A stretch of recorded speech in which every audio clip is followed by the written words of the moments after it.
প্রিয় দর্শক, আসসালামু আলাইকুম। আপনারা যেখান থেকে দেখছেন প্রত্যেককে শুভেচ্ছা অভিনন্দন। দর্শক, আপনারা দেখছেন ইউটিউব চ্যানেল খবর টিভি। প্রিয় দর্শক, সচিবালয়ে অগ্নিকাণ্ডের ঘটনায় চাঞ্চল্যকর কিছু তথ্য বেরিয়ে এসেছে। দর্শক, আমরা আগেই বলেছিলাম যে সম্ভবত এটি আওয়ামী লীগকে ফাঁসানোর জন্য একটি নাটক করা হয়েছে। একজন সমন্বয়ক এই আগুনের পুরা বিষয়টি সে বিশ্লেষণ করে বলেছে, আটতলায় কিভাবে কুকুর গেল। কুকুর সাধারণত নিচতলায় অথবা দোতলা পর্যন্ত যেতে পারে, কিন্তু আটতলা পর্যন্ত একটি কুকুর কিভাবে গেল, পাহারাদারা কি করছিল, এখানে পুলিশ প্রশাসন কি করছিল, মানে টোটাল এই বিষয়টা নিয়ে কিন্তু সে একটা বিশ্লেষণ করেছে। আপনারা তার বিশ্লেষণটা শুনুন। এই সচিবালয়ের ভিতরে একটা কুকুর পাওয়া গেছে। দেশের সর্বস্থান সচিবালয় 7 তলার ভিতরে ভাই কুকুর গেল কই থেকে? কুকুরটা গেল কই থেকে? সেখানে যে সার্কিট হলো, আপনাদের সিকিউরিটি গার্ডটা কি বাল ফালাইছে ভাই? আপনাদের সিকিউরিটি গার্ডটা কই? পুলিশ কই? একজন ফায়ার সার্ভিসের কর্মীরা ট্রাক চাপা দিয়ে চলে গেল। একটা রাস্তায় ফায়ার সার্ভিস দাঁড়ালে অন্য রাস্তাগুলো ব্লক করে দেওয়া হয় যেন সেখানে মানুষজন এবং কোনো আদার পাবলিক না ঢুকতে পারে। সেই জায়গায় কিভাবে একটা ট্রাক ঢুকলো, ঢুকে একটা ফায়ার সার্ভিসের কর্মীকে চাপা দিয়ে গেল যেন কাজটা আরো রিল্যাক্সে হয়, আরো ভালোভাবে আগুন ধরে। আগুন ধরার মাধ্যমে যেন সচিবালয় সব যত আকাম কুকাম করছেন সব ফাইল যেন পুড়ে যায়। সচিবালয় ভাই, আমার বাসাও 4 সাইডে 5টা 6টা সিসি ক্যামেরা আছে নিরাপত্তার জন্য। এটা সামান্য বিল্ডিং, এই প্রেস ক্লাবের আশেপাশে 4-5টা সিসি ক্যামেরা আছে শুধু নিরাপত্তার জন্য। ক্যামেরা জ্বলে যেতে পারে, হার্ড ডিস্ক তার জ্বলে যেতে পারে না, হার্ড ডিস্ক তার ভিতরে থাকে না, মোবাইলের অ্যাপ থাকে। সচিবালয়ের মতো জায়গায় যেটা মোবাইল দিয়ে বাইরে থেকে প্রশাসন দেখতে পারবে যে সেখানে কি হচ্ছে, সেই ফুটেজ দেখতে চাই, কোন জায়গায় আগুন লেগেছে, কে আগুন লাগিয়েছে, এর তথ্য বের করতে এখন বিকাল 5টা 6টা বাজে। 6টা পর্যন্ত সময় লাগে না, 1 ঘন্টায় সিসি ক্যামেরা টান দিলে বের হয়ে যায় কে আগুনটা লাগাইলো, কিভাবে এত বড় একটা আগুন লাগলো। যখন সামান্য একটা তারে আগুন লাগবো সাথে সাথে ফায়ার অ্যালার্ম বেজে যায়।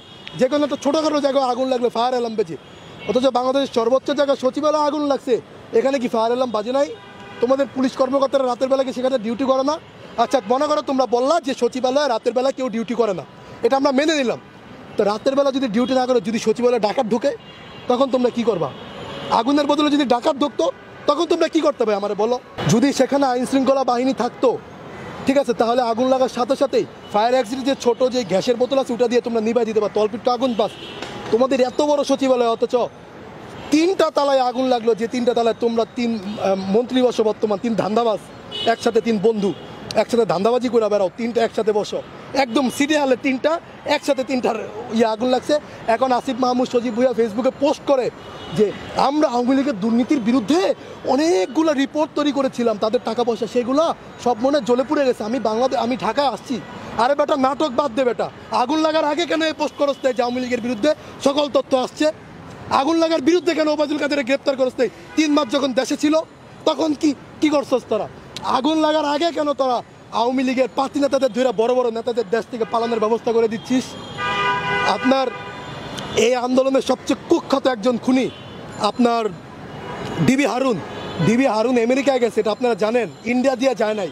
গত 1.5 মাস আগের ঘটনা, ডিবি কার্যালয় থেকে শোনা কথা। গত 1.5 মাস আগে তাকে বাংলাদেশের এয়ারপোর্ট থেকে পার করে আমেরিকার পাসপোর্ট দিয়ে তিনি আমেরিকায় চলে গেছেন। কিভাবে গেল তাহলে? ডিবি হারুন কিভাবে দেশ থেকে পালালো? আওয়ামী লীগের লোকজন কিভাবে এখন পুনর্বাসন করে? বৈষম্য বিরোধী ছাত্র আন্দোলনের বিভিন্ন কমিটিতে, নাগরিক কমিটিতে আওয়ামী লীগের লোকজন কিভাবে ভিড় করে? আসিফ নাহিদ গতকালকে যে আপনার সচিবালয়ে আগুন লেগেছে, কোন সেক্টরে আগুন লেগেছে জানেন? 7 নম্বর বিল্ডিংয়ে আগুন লেগেছে, সেটার হচ্ছে 7, 8, 9, 6 তলা হচ্ছে আসিফের কার্যালয়, 6 তলার একদম সোজা অপোজিটে হচ্ছে নাহিদের বসার রুম। এই জায়গাগুলোতে আগুন লাগলো। হ্যাঁ, এরা দেশের অনেক বিষয় তুলে ধরেছিল, এদের ফাইলগুলো পুড়ে গেছে, এই জন্য আমরা দুঃখ প্রকাশ করি যে না, দেশের সার্বভৌমত্বর জায়গা থেকে যদি কোনো আঘাত আছে আমরা একত্রে লড়াই করব। কিন্তু আপনারা দেখেন, বিএনপি পন্থী বা বিরোধী দলীয় যেসব সচিব, যেসব আমলারা আছে, তাদের কিন্তু তারা সাইড করে তারা একটা কিংস পার্টি নামে একটা পার্টি তৈরি করছে।